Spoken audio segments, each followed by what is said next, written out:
나무 좋네. 여기 가지고 나니까 여기 가면 되겠네.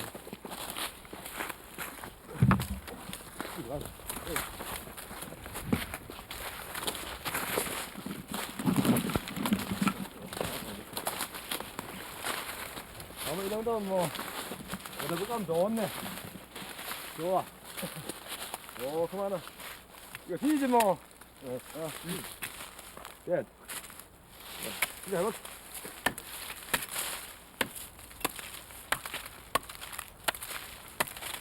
추분이 지나고 기온이 떨어지면 나무는 성장을 서서히 멈추면서 물기가 줄어든다. 나무는 아무 때나 비어서는 쓰지 못한다.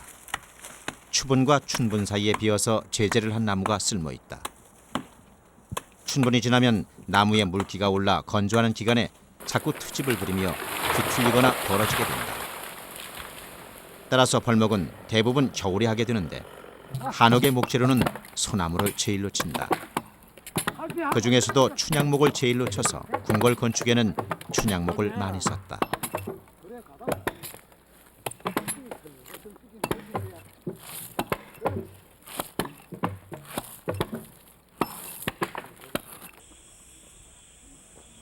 집주인이 좌향을 잡은 뒤에 목수들의 일이 시작된다.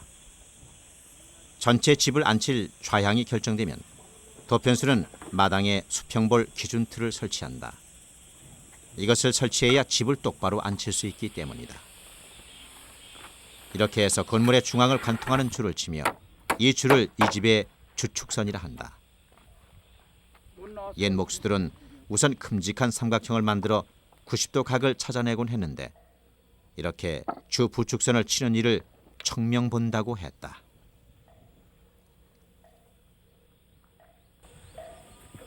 청명을 보고 나면 주춧돌 놓을 자리를 먹점으로 표시해둔다. 여기에 사용하는 자를 장척이라 해서 목수들이 만들어 쓰는데 아주 요긴한 자로 어떤 목수들은 이 장척이 부러지면 아예 이 집일을 아랫사람에게 맡기고 손을 떼는 사람도 있을 만큼 이 장척을 중요시하기도 했다. 목조 건축은 필요에 따라 기둥과 기둥 사이, 즉 간사리를 넓게도 하고 좁게도 하는데 간사리가 일정하지 않아도 도편수는 어김없이 계산한 대로 먹점을 찍어 나간다. 그런 일련의 작업들은 도편수의 주도하에 정밀하게 해나간다. 주추가 잘못 놓이면 나중에 모든 치수의 계산이 틀어지게 되고 목재의 치목이 틀려져 집을 그르치게 된다. 주춧돌 놓을 자리가 정해지면 이제 구덩이를 판다. 구덩이는 생땅이 나오도록 파야 하는데 생땅이 나오면 그 구덩이에 석비례를 넣는다. 그렇다 나도 가고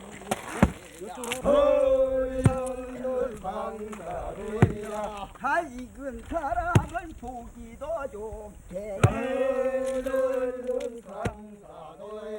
잡석을 밑에 놓고 달고지를 하여 바닥을 다지고 사마토를 넣어서 기초를 다지는 방법도 있다.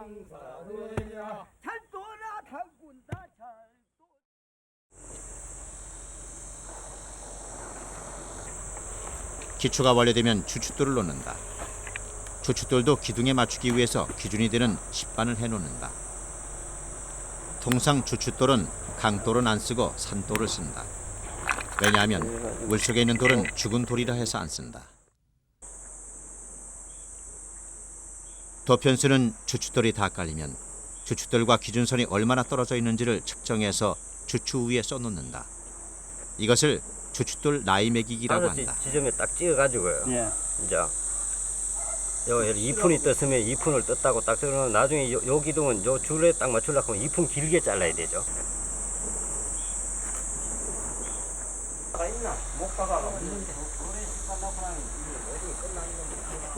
기둥을 깨끗이 다듬은 다음 주추 위에 올려 세워 1차적으로 기둥과 주추가 빈틈이 없도록 밀착되게 해야 한다. 그리고 기둥이 수직선상에 반듯하게 세워야 한다. 한 2치나 정도 밀어보세요. 계속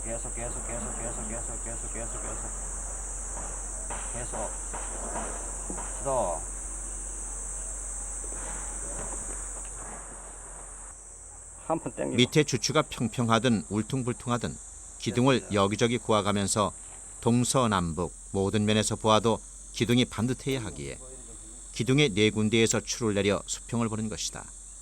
이것을 다림본다고 한다. 이렇게 바로 세워놓고 주추와 기둥 바닥이 얼마나 떨어져 있는지, 나무를 얼마나 자르면 아래 울퉁불퉁한 주추에 꼭 맞도록 되는지를 살펴 자르게 된다. 이것을 그랭이 뜬다고 한다.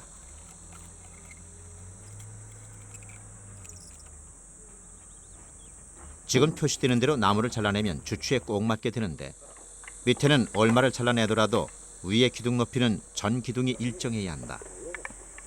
이것을 어떻게 맞추는가 하는 것을 우리 도편수들은 잘 알고 있다. 이렇게 그랭이가 잘 된 것 중에서 우리나라에서 대표적인 것이 부산의 범어사 일주문인 조계문이다. 이런 덤벙 주춧돌은 그랭이가 확연히 드러나지만 반듯하게 깎은 주추를 쓰는 궁궐이나 고급 재택에도 그 그랭이는 반드시 해야 한다.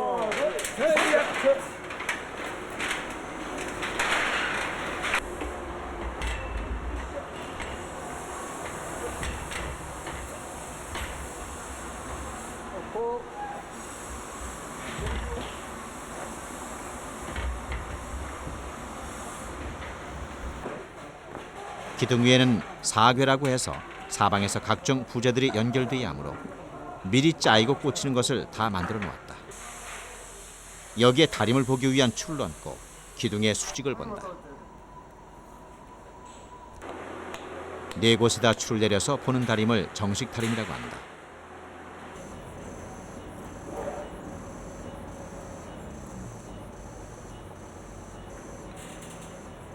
기둥을 세울 때 기둥 아래에는 소금과 수추를 넣는다. 이것은 나무를 갉아먹는 흰개미가 들어오지 못하게 하려는 조치다.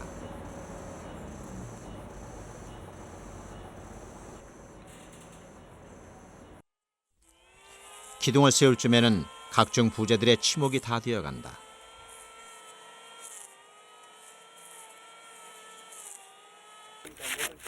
나무가 오면 터실터실한 나무 껍질을 벗기는데 껍질 속에는 벌레 알이 있을 수 있기 때문에 나무를 장기간 보관할 때는 반드시 껍질을 발가벗겨 놓는다.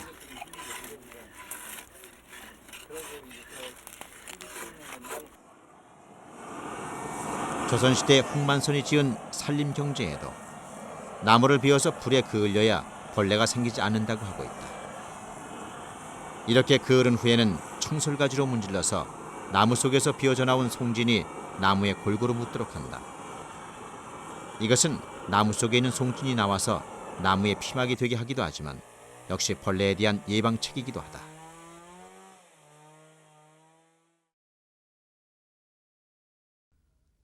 도편수는 석가래 하나에도 치목 순서를 정해둔다. 그냥 반듯하게 깎으면 될 것이 아닌가 하지만 그렇지 않다. 여기와 지금 이 선과 이 선 있잖아요. 그럼 석가래 이제 깎는 범위 내에서 이 크기를 이만큼 하고 싶어서 이제 양해를 놓는 거 아닙니까? 그러면 이 아래 위는 지금 치지 않는 건 말이죠. 여기에서 이 선을 먼저 양변을 치고 나서 높이는 아까 말씀드린 석가래가 약간 후이는 도 있어야 되고 이 반듯한 것도 있어야 되기 때문에 그것을 잡을 때 여기에서 잡는다는 게 아까 말씀드린 대로 여기서 이렇게 돌리게 되면은 이 석가래가 반듯하게 수직이지만 여기 위로다 이렇게 하게 되면 석가래가 위로 약간 후인다는 뜻이 되기 때문에 지금 이거 잡을 때는 양 가위부터 해놓고 나서 그 곡이라 그러죠. 그거 잡을 때 이제 조정하는 거예요. 양 아래는.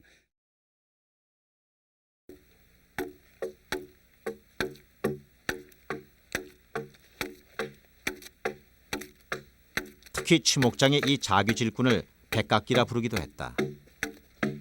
이는 배에 용골 깎듯이 한다는 데서 붙여진 이름으로 예전에는 이 자귀질하는 목수가 따로 있었다. 지금 찍는 소리가 이 시골에서 이 다림질하는 그 소리와 같이 장단이 제대로 맞습니다. 그래서 이 자기 올리는 속도와 거기에서 다 조정하기 때문에 혼자 하는 것보다 둘이 하는 게 좋은 거죠 이게.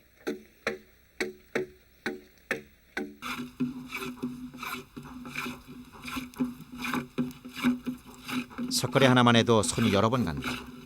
몇 번을 다듬어야 제 모양이 나온다. 석가래는 이 자귀질을 거친 다음 석가래 깎는 목수가 깎는다. 특히 처마에 밖에서 보이는 부분은 매끈하게 깎아야 한다. 기둥머리에는 여러 가지 부재들이 결구되고 얹히곤 하는데 이런 것들이 흔들리지 않고 견고하게 짜일 수 있도록 기둥머리를 네 갈래로 파놓은 것을 사괴라고 한다. 이 사괴에 먼저 보아지나 입공을 박는다. 기둥과 기둥을 연결하는 목재를 창방이라고 한다. 이것은 위에서 빼지 않는 한 빠지지 않는다. 이것은 주목장이라는 연결법으로 연결하기 때문에 기둥을 꼭 물고 있다. 도편수는 서로 물고 물리는 기둥과 창방의 연결 부분에서 실제로 창방 쪽을 조금 치수를 더 준다. 그러니 잘 들어가지 않는다. 그래서 입구 부분을 끌로 따준다. 이것을 문을 연다고 한다. 이것은 집을 다 짓고 난 뒤 수십 년이 흘러 나무가 말라도 서로 물린 곳이 헐거워지지 말라고 처음 박아 놓을 때 아주 빡빡하게 하기 위해서다. 그러니 잘 들어가지 않는다. 기둥머리에는 여러 가지 부재들이 연결되기 때문에 열십자로 4개를 터놓았다. 어찌 보면 약해 보이기도 하지만 이 부분은 엄청나게 많은 부재들을 다 받아들이고 나중에는 엄청난 지붕의 무게도 받는다.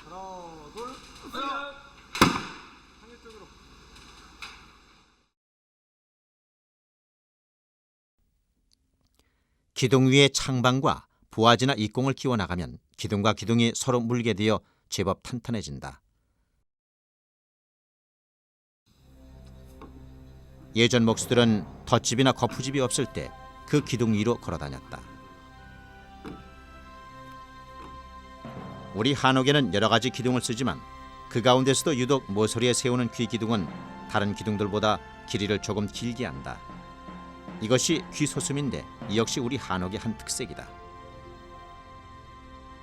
한 집의 경우 다른 기둥과 비교해보면 일반 기둥은 3m였다.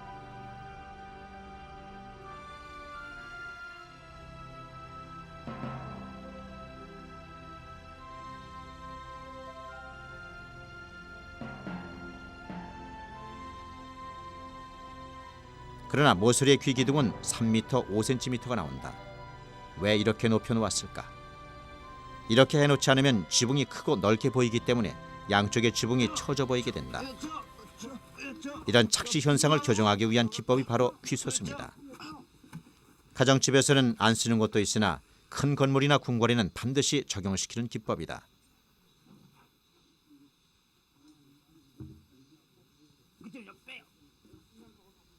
이런 기법과 함께 쓰는 것이 오금법이다.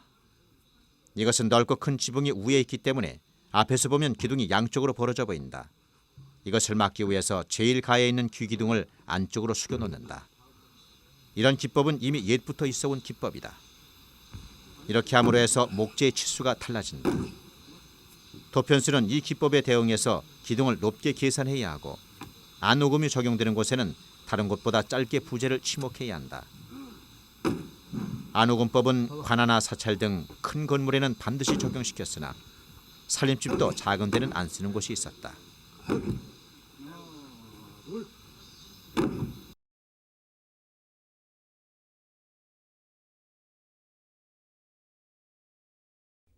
강릉에 있는 선교정의 열화당 내루 기둥을 보면 확실하게 안오금법을 쓰고 있음을 볼 수 있다.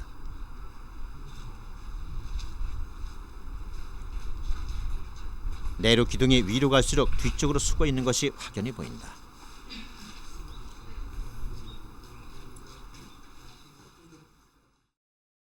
기둥과 기둥 사이에 창방이 끼워지면 주들을 기둥머리에 올려놓는다.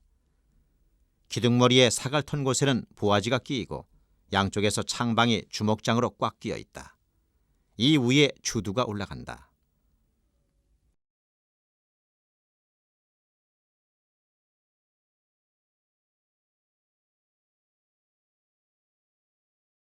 주두의 열십자로 갈라진 곳에는 대들보에 보모가지가 들어가고 가로로는 장혀가 양쪽에서 와서 서로 물리는 곳이다.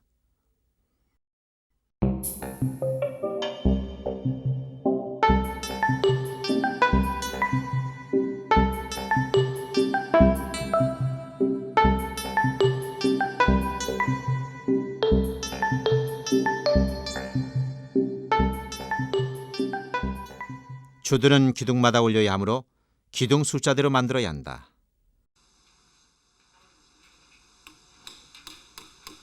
주두를 올리면서 한편에서는 소로를 올린다. 소로를 창방 위에 그냥 놓으면 밀려나므로 창방에 구멍을 뚫고 촉을 끼워 소로가 빠져나가지 못하게 한다. 소로는 지붕으로부터 내려오는 하중을 각 부재들이 골고루 받도록 하는 것이다. 지금 쓰는 소로는 양갈소로라고 한다. 소로가 일정한 간격으로 다 끼워지면 소로와 소로 사이에 뜨는 공간을 메워야 한다. 이를 소로방막이라고 한다. 이 소로는 힘을 받아주기도 하지만 건물의 조형상 아름다운 장식에 속하기도 한다.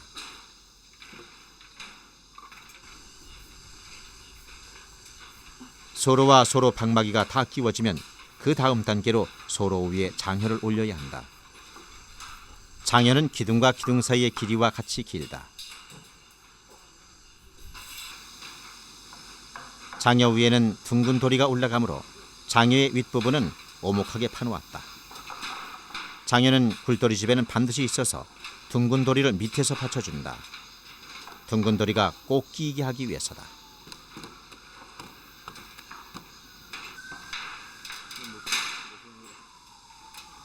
장여와 장여 사이는 주먹장으로 서로 물도록 해서 빠지지 않도록 한다.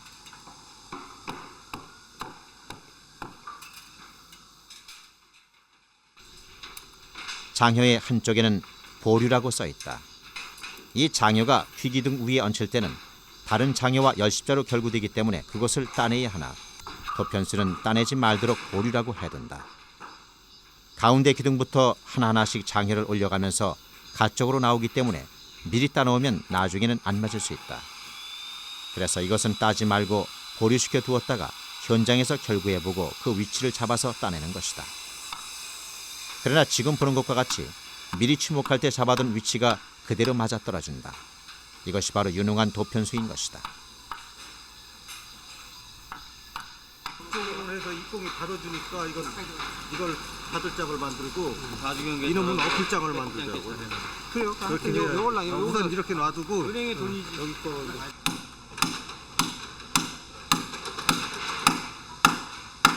그리고 사귀에 꽂힌 보아지에도 촉을 박는다.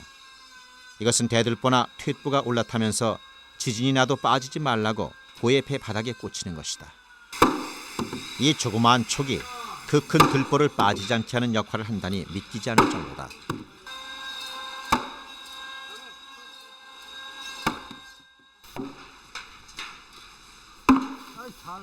툇기둥의 몸통 중간에 옆으로 짧게 걸리는 퇴장이라는 것도 엄청난 덩치에 비해 두 가닥 축에 의해 그 큰 몸통이 빠지지 않고 걸려있다.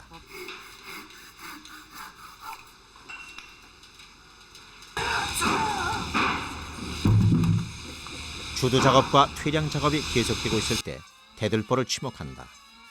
이런 정도의 대들보면 무게가 2톤가량이나 된다. 엄청난 대들보다. 지금 쓰는 이 대들보 정도 되면 값이 약 800만 원 정도라고 한다.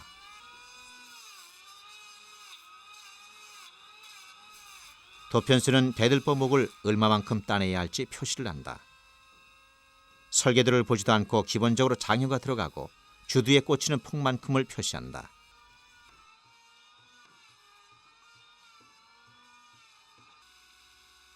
그리고 기둥 밖으로 보이는 보머리를 장식하기 위해서 문양을 그린다.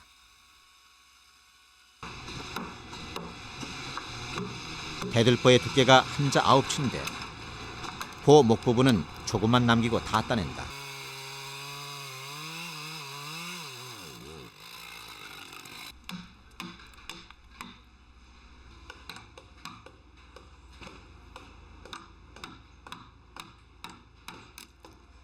이 굵은 나무에서 기둥 위에 얹히는 부분인 보목은 정말 가늘다.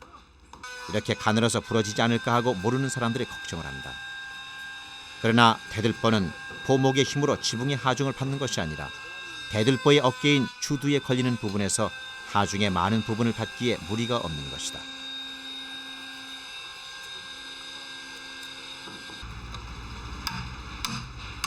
지금 깎고 있는 것이 바로 주두에 올려지는 대들보의 어깨인 셈이다. 그만큼 걸리는 게 아니라 여기가 지금 주두가 받아주거든요. 기둥 위에 주두가 받아주기 때문에 이거는 본목은 특히 이게 가늘다고 해서 힘 저기 부담이 가질 않아요. 결국 여기서 무게를 받는 주도 전체가 다 받아주는 거예요. 기둥하고. 주도 자체가 내려앉는다든지 부서지지 않는 그런 그렇지를 않죠.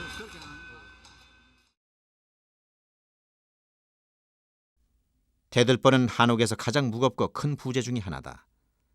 집의 대청이 넓을수록 가로지르는 대들보가 커야 하는 것이다. 대들보는 지붕의 무게를 받기 때문에 가장 굵고 튼튼한 나무를 쓴다. 대들보는 집을 다 지어놓고 가장 뚜렷하게 드러나는 부재라서 치목할 때부터 흠이 생기지 않도록 조심한다. 한지를 발라서 깨끗하게 하는데 목재에 한지를 바르는 것은 목재가 자작자작 갈라지지 말라고 발라둔다.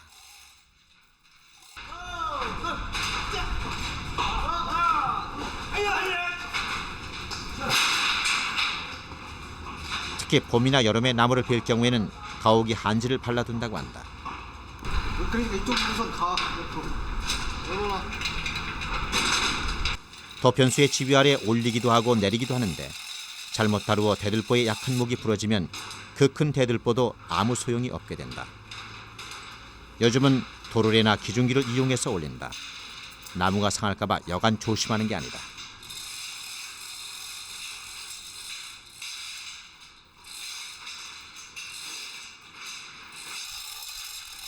대들보의 한쪽이 고주나 툇기둥에 걸리는 것은 부머리에 당초문을 조각하지 않고 툇보처럼 기둥 옆에 끼어 촉으로 고정시키게 된다. 그대로 놨다가 한 번 더 떠갖고 올려놓고 빼지 말고 그냥 놔둬. 내려. 여기다 올려놓으면 안. 됐어. 됐어 이제 깔깔이고 또 땡기자고.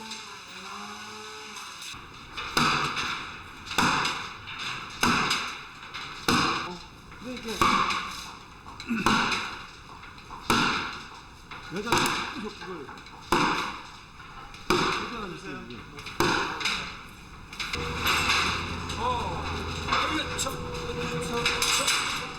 집이 큰 것은 툇보도 크기가 만만치 않다.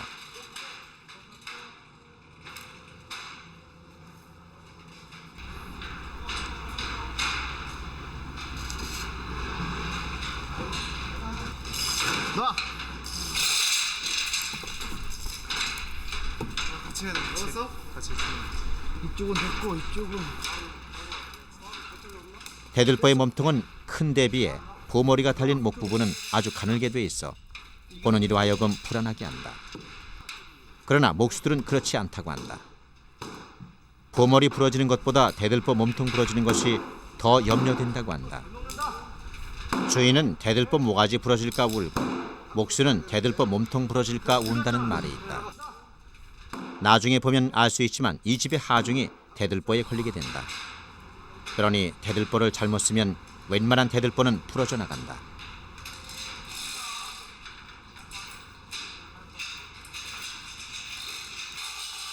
대들보가 기둥마다 다 올라가면 집은 가로 세로로 완벽하게 물리게 된다.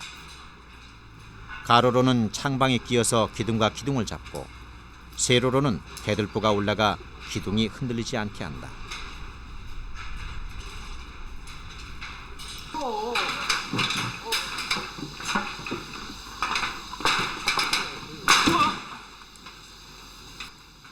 이렇게 대들보를 다 올린 후에는 도리를 올려야 한다. 도리는 지붕에 석가래가 걸쳐지는 곳으로 지붕의 무게를 많이 받는 부재다.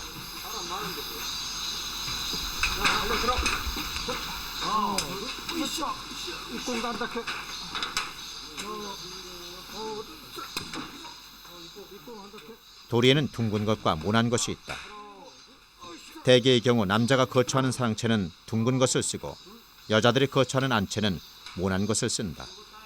이것은 음양 사상과 관련이 있다.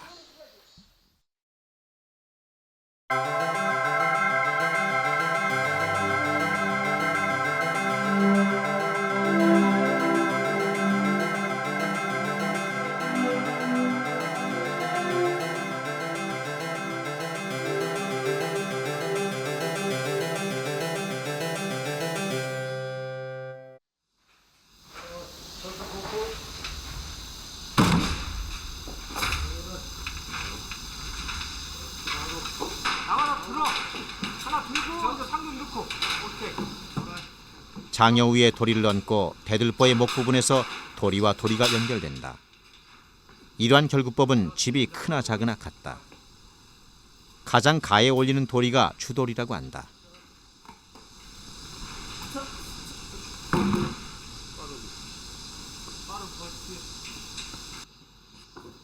한옥은 얼핏 보면 단순히 기와 얹어 나무로 지은 집이 아니냐고 할지 모르지만 수천 년을 지내오면서 고급스럽고 복잡한 기법들이 수없이 발전을 보아 오늘에 이르렀다.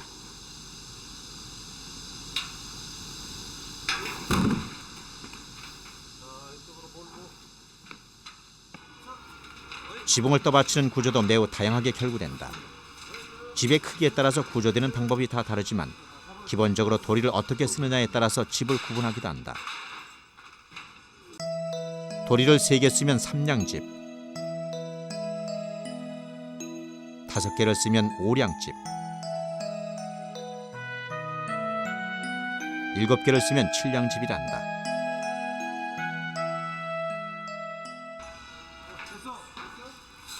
이 집은 오량집과 칠량집이 붙어있는 집으로 일반인이 보기에 가구법이 매우 복잡하다. 도리가 7개 걸리는 집은 아주 고급집이다. 대들보가 올라가고 주도리가 기둥 위에 올라가서 자리 잡고 나면 다음으로 대들보 위에 동자주가 올라간다. 동자주 위에는 다시 둥근 도리가 앉아야 하므로 장여를 걸쳐야 하고 장여 위에 대들보보다 짧은 중부가 가로로 올라가며 중부목에 하중도리가 올라간다. 그리고 다시 중부를 타고 또 하나의 동자주가 올라가고 동자주 위에 다시 장여 올라가고 그 위에 종보가 가로지른다. 종보목에 상중도리가 올라간다. 끝으로 종보 가운데 판자로 된 판대공이 올라가고 그 끝에 장여가 꽂히고 장여 위에 마루도리가 올라가면 칠량집의 가구는 거의 구성되는 셈이다. 그리고 도리와 도리는 나비장으로 연결해서 빠지지 않도록 한다.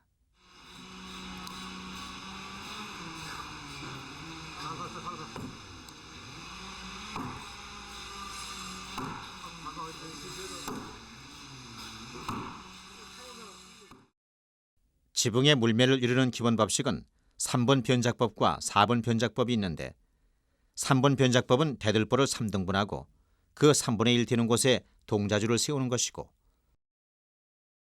4번 변작법은 대들보를 4등분하고 그 4분의 1 되는 곳에 동자주를 세우는 것이다. 4번 변작법을 하면 그만큼 경사가 있는 지붕이 된다. 그리고 변작법만으로 물매가 구성되는 것은 아니고 그에 따른 동자주나 대공의 높이를 얼마로 하느냐에 따라서 달라진다. 그것도 다 법식이 있어 도편수는 이것을 수리적으로 계산해야 한다. 석가래가 걸리는 각도를 어떠한 비율로 할 것이냐에 따라 집의 모양이 달라진다. 정삼각형 형태로 걸리게 되면 지붕은 45도 각도로 걸릴 것이다. 삼각형 밑변을 한자로 쳤을 때 높이를 4치, 5치, 한자 등의 비율로 물매를 정하는데 이것을 자 4치 장애, 5치 자꺾음 장애 등이라고 부른다. 또 4치 물매, 5치 물매, 한자 물매 등이라고도 부른다. 이것도 긴 석가래와 짧은 석가래의 물매가 다르게 구성해야 지붕의 곡선이 아름답게 나온다. 이것이 우리 한옥의 지붕 물매 구성의 기본이다.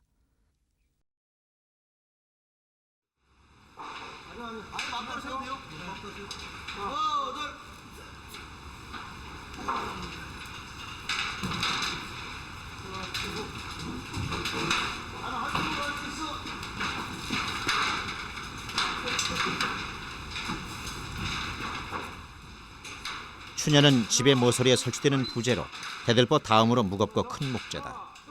이 추녀가 있어야 집이 날렵해 보이면서 처마 곡선이 아름답다.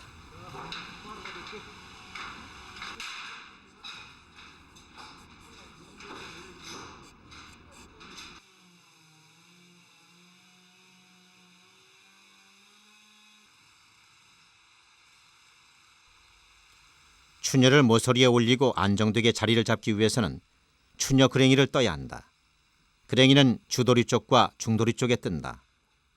그랭이 칼을 임시로 만들어 쓴다.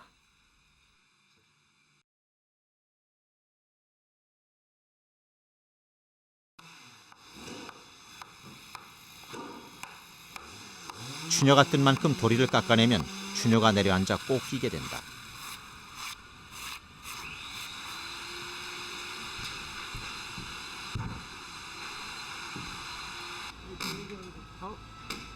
됐어. 너무 들었어.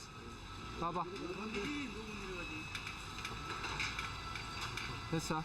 이때 추녀가 빗놓이면 처마 곡선이 흐트러지기 때문에 추녀도 정확히 수직으로 앉아야 한다. 낫다.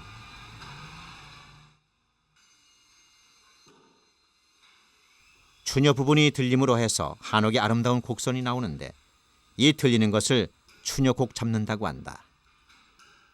추녀의 운두를 어느 정도 높여야 집이 들리겠는가 하는 점은 도편수의 경험에 의해 결정된다. 추녀의 운두는 추녀의 높이를 말하는 것으로 이것이 높으면 석가래가 이곳에 와서는 많이 올라갈 것이고 운두가 낮으면 덜 올라간다. 이것은 바로 이어서 석가래를 걸기 위해 평고대를 올리면 확연히 드러난다. 처마의 곡률을 잡기 위해서 평고대라는 긴 부재가 있어야 한다. 이것은 자연스럽게 현수곡선을 이루면서 한옥의 아름다운 처마를 이루어주는 부재다.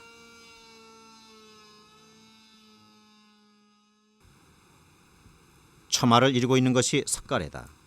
이 석가래 추목장에서 정해진 길이에 맞는 나무들만 골라내어 석가래를 자서야 한다. 석가래를 잡는다는 것은 나무의 휜 정도를 찾아내는 것이다. 5번.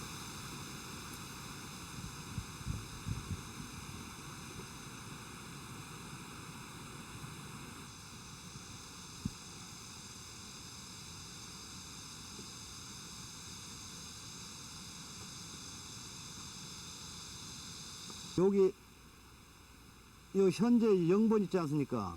0번이 평석가래 가장 낮은 쪽에 이 낮은 쪽에 기점해 가지고서 여기 제일 높은 쪽에 여기 추녀 있는 쪽으로 갑니다. 요 다음번에 이제 선자로다가 이 처리가 되는데요. 석가래로서 가운데와 가장 낮은 쪽과 높은 쪽에 차이가 이만큼 12번 이 높이만큼 올라간다는 뜻입니다. 그 소리가 그렇게 들린다는 이야기입니다. 그렇죠. 추녀가 이제 들렸기 때문에 자연히 석가래도 이렇게 후인나무를 이용해서 하지 않게 되면은 그래 빤트던 나무는 계속 요번호만 나오기 때문에 높은 걸 하지를 못합니다. 그래 우리나라에 지금 자라고 있는 소나무는 좀 자연 그대로 후인 개실이 많고 빤트던 것도 있어가지고서 뭐 버릴 때 하나도 없이 아주 한식 짓는 데는 아주 적합합니다. 소나무. 우선 도편수는 이 집의 처마곡을 얼마로 할 것인가를 결정하고 거기에 따라서 석가래를 몇 개 쓸 것인지 그 하나하나의 석가래가 얼마의 각도로 올라가야 처마가 보기 좋게 들릴 것인지를 생각하게 된다. 먼저 고든 석가래가 가운데 들어가고 좌우로 나가다가 추녀 가까이 가서는 점점 높아져 선자 석가래로 바뀐다. 이때 중앙에 쪽 고든 것을 0번이라 하면 1, 2, 3, 4번 등 옆으로 갈수록 휜 것을 쓴다. 휜 정도를 어느 정도 주는가는 도편수의 감각에 따라 다르나 대개 2푼씩 높여 올라간다. 2푼이면 6.06mm가 된다.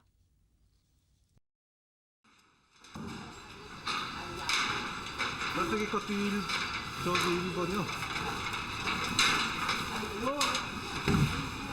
0번, 5번, 1번 3개 집어넣어요. 이 처마 곡선을 계산해서 휘어진 나무를 여러 개 연결해 평고대를 만들어 쓰는데 이것을 조로 평고대라고 한다. 조로 평고대를 사용하면 아름다운 유선형의 처마 곡선이 나오게 된다. 이렇게 평고대에 곡 잡는 것을 매기 잡는다고 한다.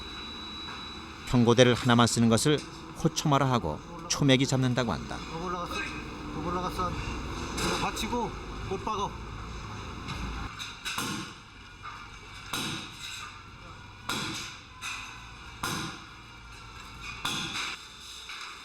석가래가 걸리면서 한편에서는 갈모산방 작업을 하게 된다.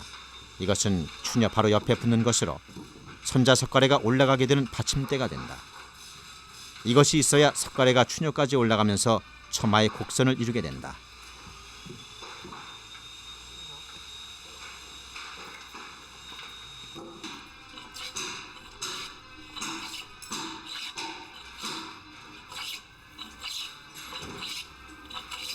마치 배의 노와 같이 생긴 석가래를 깎고 있다. 평석가래 말고 추녀 옆에 붙는 선자석가래다. 이것은 부채살처럼 뻗쳐 있다고 붙인 이름이다.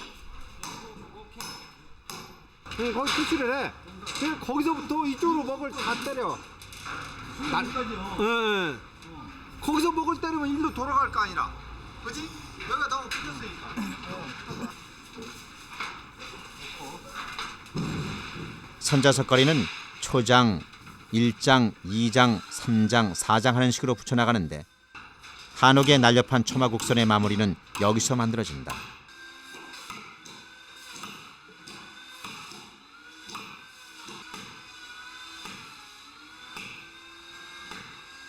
이것을 사전에 구성해서 깎기란 매우 복잡하고 어렵다. 선자석가리는 끝을 한 곳에 모아야 하기 때문에 끝을 얇고 뾰족하게 깎아야 한다.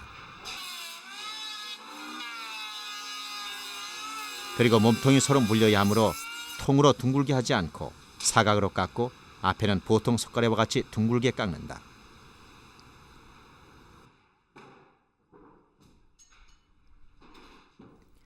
평석가래는 그 길이가 다 똑같으나 선자는 전부가 다 다르다.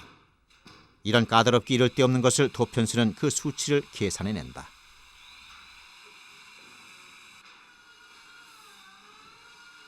초마의 곡을 어느 정도 줄 것인가에 따라서 추녀 온도의 높이에 따라서 선자의 숫자와 하나하나의 높아가는 각도와 몸통의 굵기와 좌우로 휘는 각도를 다 계산해야 한다. 도편수가 이것을 계산해서 걸어두면 목수들은 이에 따라 치목을 한다. 이것을 하지 못하면 도편수를 할 수가 없다. 선자 아래에 깔리는 갈모산방의 높이를 얼마로 할 것인가와 선자석가래의 복합된 구성은 고등수리를 응용해야 하므로 웬간한 목수는 어려웠다. 그래서 선자석가래를 구성하지 못하고 추녀 좌우로 어선자를 걸어서 사용한 예도 있다. 어선자집은 초마곡선이 아름다울 수 없다.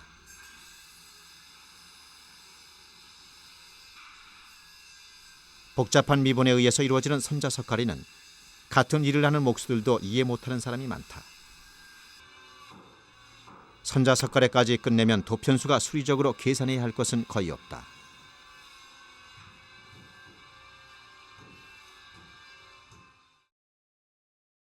한옥은 우리가 이 땅에 살면서 수천 년의 집짓는 법식이 전승되고 진보되어 오늘에 이른 것이다. 아름다운 초마와 추녀곡선, 각 부제의 결국법은 목수가 적당히 두드리고 맞추어서 되는 것이 아니다.